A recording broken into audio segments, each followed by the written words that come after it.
After surviving the unthinkable. I just saw my dad holding a shotgun and my mom screaming at him. That little boy testifying at his father's murder trial. He's the son of Ronnie O'Neal, his father on trial for the murder of the boy's mother and sister, and also for trying to kill Ronnie, allegedly. Now, because he's representing himself, this creates the unusual scenario of the father cross-examining, questioning his own son. The man is accused of trying to kill him, and now he is basically questioning his son's testimony. Fox 13's Aaron Mesmer is live at the courthouse in Hillsborough County.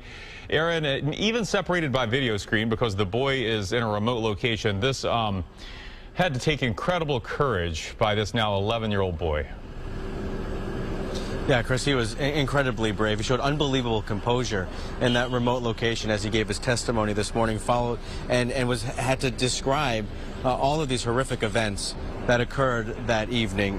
What you were about to hear is part of little Ronnie's testimony. He's 11 years old now, followed by some of the cross-examination that he experienced with his father, who, as you said, is representing himself. This was the first time that they have seen each other and spoken to each other since the attack on March 2018.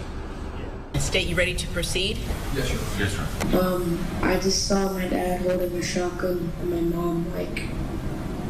mom screaming at him. And your father had a shotgun. What happened next? What did he do? My mom ran in my sister's room. My mom ran in my sister's room and terrified into the closet. And then my dad said, "Come here and come kill the B-word."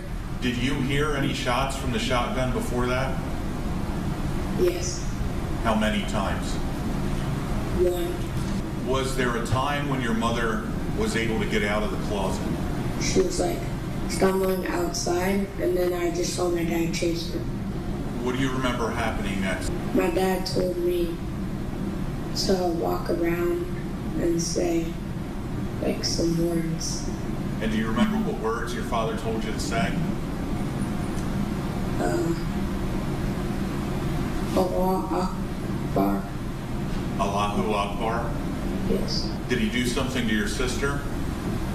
Yes, he hit her with an axe. And then he went in the garage, I followed him.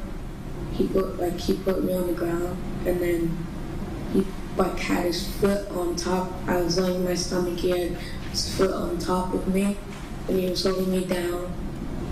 And he was like lighting a match. Mr. O'Neal, any questions? How you doing, Ronnie? Good. It's good to see you, man. Good to see you too. Did you see me shoot your mom?